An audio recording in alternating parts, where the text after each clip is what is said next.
이 이야기는 어렸을 때 아키타 현에 있는 할머니 댁에 놀러갔을 때의 일입니다.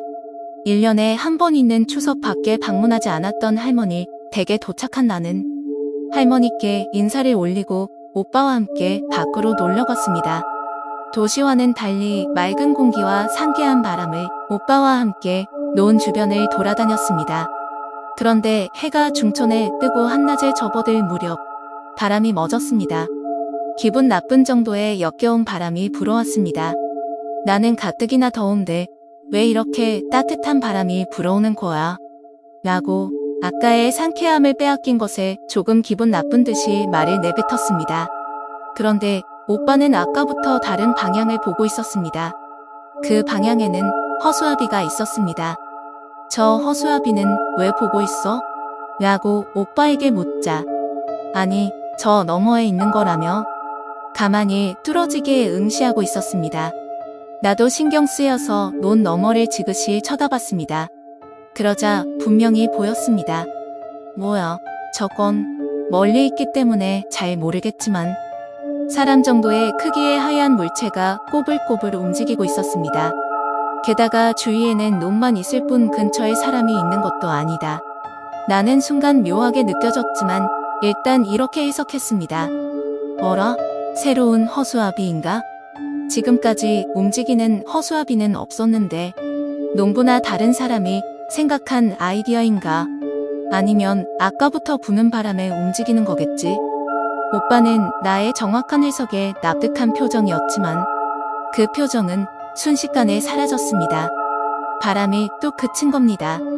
그러나 하얀 물체는 여전히 구불구불 움직이고 있었습니다. 오빠는 야, 아직 움직이고 있어. 저게 대체 뭐야? 라고 놀란 말투로 말하고 궁금해서인지 오빠는 할머니 댁으로 가서 쌍안경을 들고 다시 현장에 왔습니다. 오빠는 약간 설레는 모습으로 내가 먼저 볼 테니 넌 조금만 기다려라며 쌍안경을 흘끗 보았습니다. 그러자 갑자기 오빠의 얼굴에 변화가 생겼습니다. 순식간에 새파랗게 질려 식은땀을 줄줄 흘리며 들고 있던 쌍안경을 떨어뜨렸습니다. 나는 갑자기 변한 오빠의 모습이 두려웠지만 궁금해서 물어보았습니다. 뭐였어? 오빠는 천천히 대답했습니다. 모르는 게 좋아, 알면 안 돼. 이미 오빠의 목소리가 아니었습니다. 오빠는 그대로 희죽희죽 거리며 할머니 집으로 걸어갔습니다.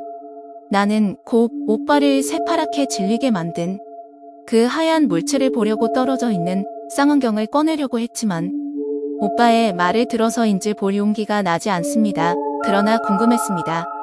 멀리서 보면 그저 흰 물체가 기묘하게 구불구불 움직이고 있을 뿐입니다. 좀 이상하긴 하지만 그 이상의 공포감은 없었습니다. 하지만 오빠는 좋아, 그냥 볼 수밖에 없어. 어떤 것이 오빠에게 공포를 주었는지 눈으로 확인해준다. 마음속으로 생각하면서 나는 떨어져 있는 쌍안경을 집어서 들여다보려고 했습니다. 그때 할아버지께서 무척 조급한 모습으로 이쪽으로 달려오셨습니다. 내가 무슨 일이세요? 라고 물어보기 전에 엄청난 기세로 할아버지가 그 하얀 물체를 봐서는 안 된다. 봤니? 그 쌍안경으로 본 거니? 라며 물어보셨습니다. 아니요, 아직. 그러자 할아버지는 다행이다 하시면서 안심한 듯 그 자리에서 쓰러져 오셨습니다. 나는 영문도 모른 채 할머니 집으로 돌아왔습니다. 돌아왔을 때 다들 울고 있었습니다. 나 때문에?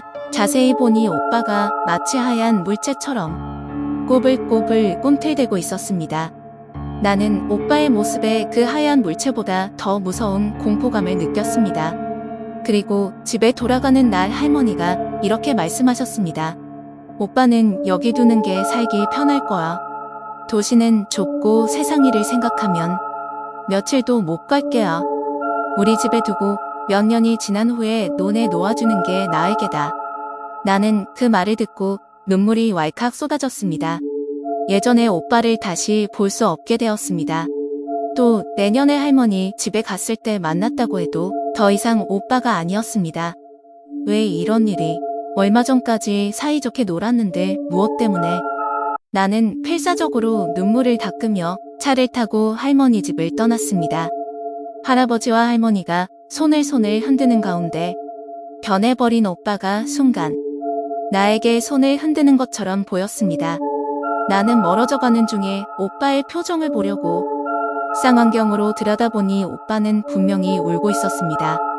표정은 웃고 있었지만 지금까지 오빠가 한 번도 보여주지 않았던 처음이자 마지막에 슬픈 웃는 얼굴이었습니다. 그리고 골목길 모퉁이를 돌고 오빠의 모습이 더 이상 보이지 않았지만 나는 눈물을 흘리며 계속 쌍안경을 들여다보았습니다. 언젠가 원래대로 돌아오겠지. 그렇게 생각하고 오빠의 원래 모습을 그리워하면서 푸른 논을 바라보았습니다. 그때였습니다. 봐서는 안 된다는 것을 알고 있는 것을 가까이서 보고 만 것입니다.